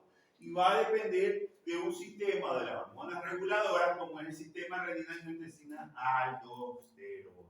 Y aquí nosotros las podemos ver en la gráfica de acá. ¿Ya? En el caso de una hipotensión, por ejemplo, se activa el sistema nervioso simpático mediante los vasoreceptores que generan los osmoreceptores, ¿verdad? O también osmoreceptores, y por ende van a generar toda la cascada que ya veremos cuando veamos insuficiencia renal aguda. ¿Ya? Entonces, todos estos estímulos son importantes y son reguladores, o los túbulos son regulados por ciertas hormonas, ¿no? El equilibrio del sodio depende, como les habíamos dicho, de la aldosterona, ¿verdad? ¿Ya? La reabsorción del túbulo distal y del colector se lleva a cabo a través de una hormona esteroidea denominada aldosterona, que da la mayor secreción de aldosterona y mayor reabsorción del sodio. ¿Ya? Entonces, ¿qué pasa? Esto es importante y por eso se lo pongo con negritas y con amarillas. La secreción de la aldosterona se controla por dos maneras. Una, directamente de la corteza adrenal, ¿ya? Directamente de la corteza adrenal, y otra indirectamente a través de la angiotensina tipo 2. Por eso es que hay dos tipos de patologías, ¿ya? Patologías que son directamente de las suprarrenales que generan complicaciones acá, o trastorno de la angiotensina. ¿Ya?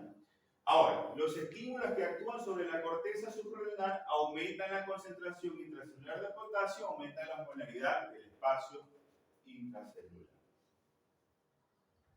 Aquí tenemos otra, la angiotensina 2, que estimula la reabsorción de sodio y agua, el péptido, un antidiurético que aumenta también la excreción de sodio y agua en la orina, ¿ya? Y la ADH, que ya nosotros vimos que era aumentar la sensibilidad, aumentar los canales de aquaportas. Esto es importante. Esto también es importante que sepan, porque es donde se va a generar el sistema contracorriente, que está dado por el 70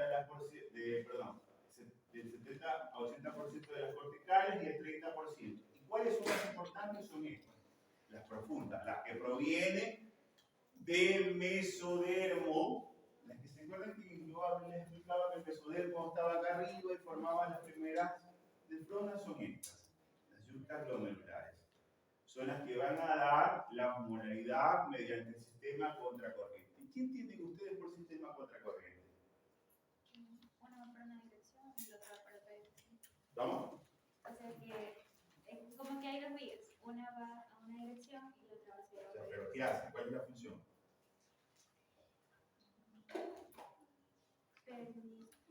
Permite que Tanto la concentración como la dilución. es raro que no haya escrito. Es rarísimo. ¿Ya? ¿Qué más?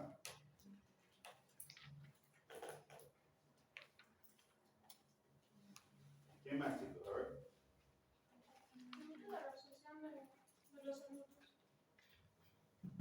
Permite la reabsorción de los solutos. Tiene que ver con eso. Por ejemplo, a ver, los túbulos renales, ya se ha visto de que tiene como en la porción de la rama ascendente, en la porción de la rama descendente del ACN, se va haciendo más osmótica, hiperosmótica, ¿ya? Y luego ya cuando es en la rama ascendente, se va haciendo más, va disminuyendo la osmolaridad. En cambio, los capilares peritubulares tienen todo lo contrario. El que está más cerca de la rama ascendente va a ser más hiperosmótica. Y por lo tanto... Sí, estoy escuchando. Estoy tratando de entenderte qué me tratas de decir, pero no te entiendo. O sea, es que la osmolaridad de los capilares peritubulares van a ser diferentes a la osmolaridad que hay a nivel de los túbulos como tal. Entonces, eso va a contribuir al paso de sustancia de los túbulos hacia el intersticio y luego hacia los capilares. Bien. ¿Cómo le llamo? Cruz. Cruz.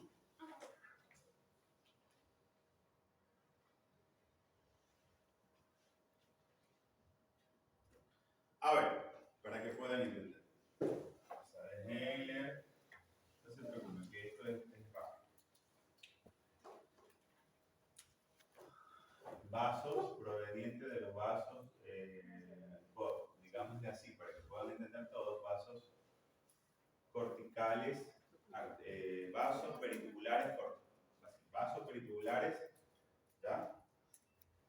vasos peritubulares se van a unir con otros vasos peritubulares, pero venosos. Estos son venosos, estos son arteriales, la negra es la asa de Henle, ¿verdad? Entonces, ¿qué pasa? ¿Se acuerdan que dijimos que esta qué era? ¿Qué hacía este segmento?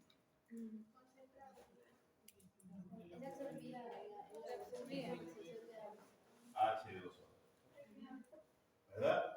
Y este segmento es permeable al agua. Entonces, entra el agua, aquí conserva más pelotitas. Entonces, ¿aumenta qué? Eso, la osmolaridad. ¿Ya? Entonces, pongámosle así, estas nefronas o estas nefronas yuxtaglomerulares o estas asas de Henle están profundas. La corteza, esta es la médula, para los que no saben, ¿ya? Son más profundas, son como un tubo que va a buscar petróleo, esa es la palabra. ¿Ya? ¿Se han visto las petroleras? Hasta por televisión se ven. Bueno, entonces, ¿qué pasa? Estas, la molaridad inicial,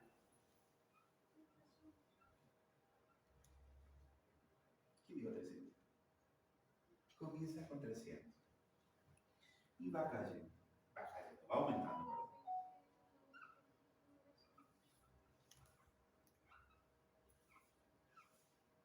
Esto es lo más profundo para que puedan entender algo. Como siempre digo, hay que enseñarles con bolitas y palitos. Entonces, si yo empiezo, acá vamos, con 300, compren marcadores así, ¿no?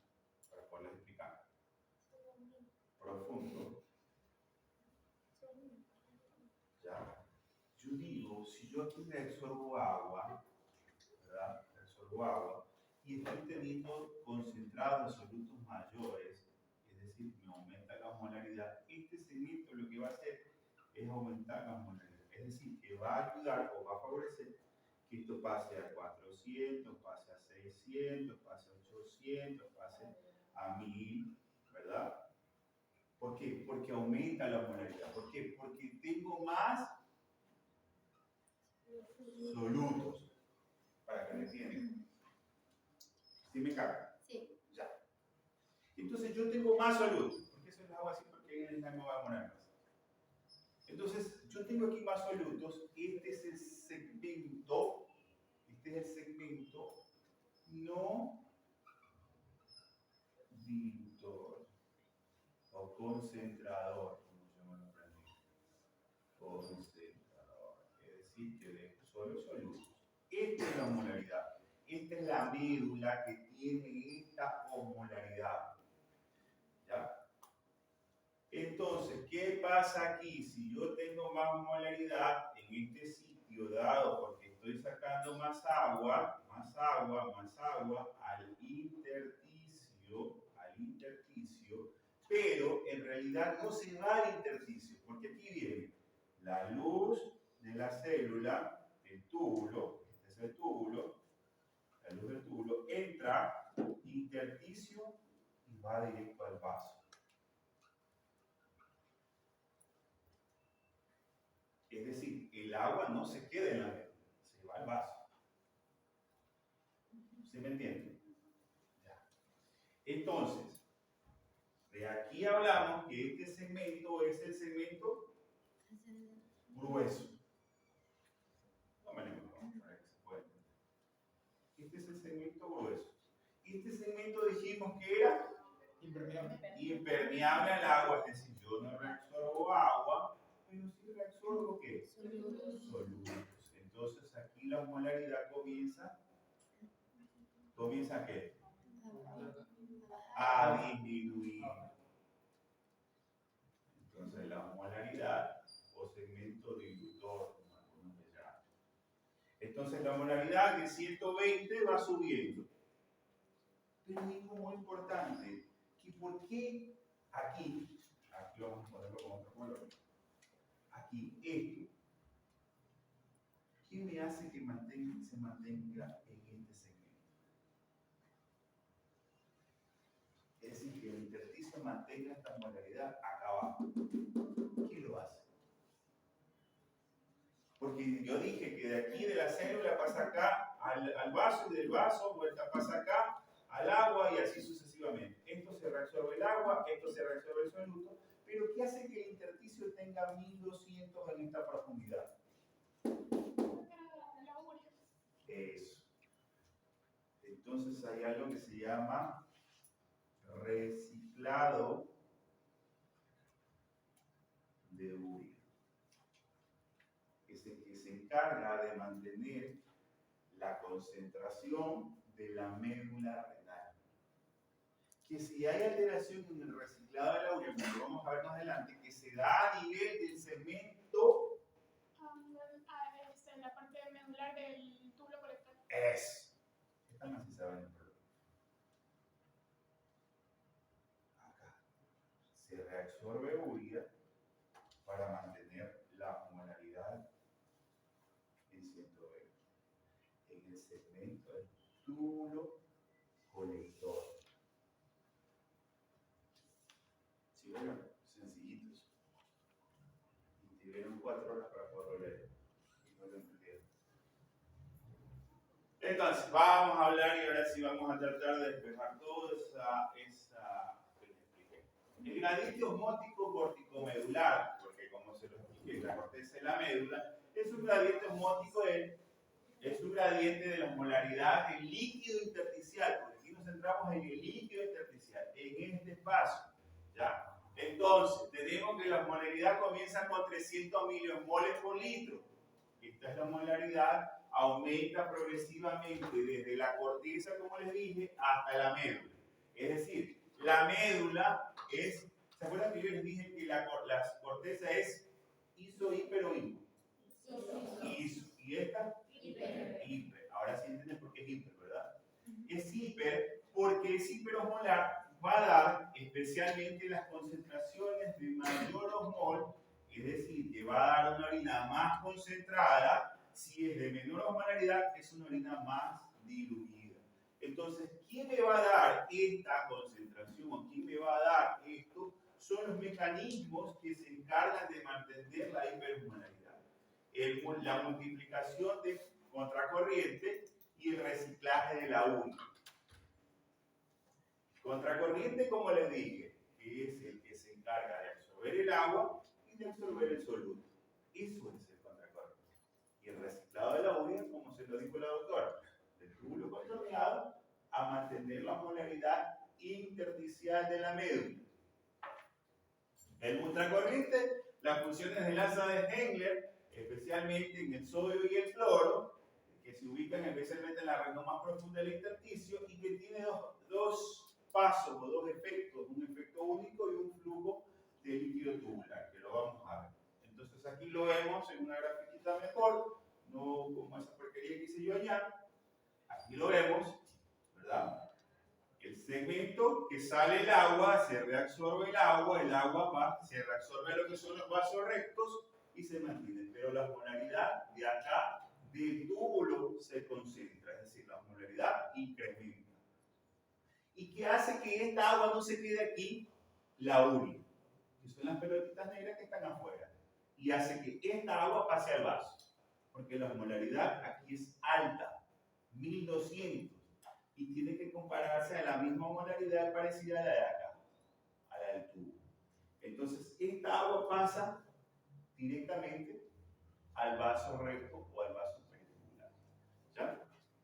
Entonces, la ADH puede hacer que aumente la actividad del cotransportador sodio-cloro, lo de acá. ¿Se recuerdan que aquí había mayor reabsorción? Pero por eso es que se da en el segmento más superior, no en el inferior. Porque si se lo da en el inferior va a incrementar la osmolaridad mayor. Ya pasa de los 1200. Se da por encima de los 1200. Perdón, por debajo de los 1200. Comienza nuevamente a reabsorberse. Por eso es que se da en el rama ascendente, ¿no? Entonces acá vemos cómo se va dando la osmolaridad, y aquí cómo se va dando progresivamente los diferentes pasos. Es decir, esto es continuo. Aquí yo voy a absorbiendo, se disminuye la osmolaridad, acá va aumentando, aquí vuelta aumenta, aquí disminuye la osmolaridad y va mejorando, y va haciéndose el intercambio. Ese es el sistema, famoso sistema contracorriente. Y el reciclaje de la urea, como lo dijo la doctora, depende de receptores, de los receptores UTAP1, que se encuentran en el túbulo contorneado. Túbulo colector tiene un nombre. Se me olvidó. Túbulo colector. Sí, túbulo colector medular, perdón, sí, está bien. ¿Ya? Este túbulo colector medular tiene estos receptores de urea que se llaman receptores UTAP1, que son los encargados de segregar o de eliminar o de reabsorber la urea que está ya por salir por la orina. Lo vuelvo a reabsorber y existen receptores de ingreso de la urea, porque la urea se vuelve, se reabsorbe y se secreta. En el túbulo colector medular se reabsorbe mediante los receptores UTAP1. Y en el túbulo contorneado, en la asa de Hengler, rama, o en la curvatura y rama ascendente, mediante los receptores UTAP2 y UTAP3,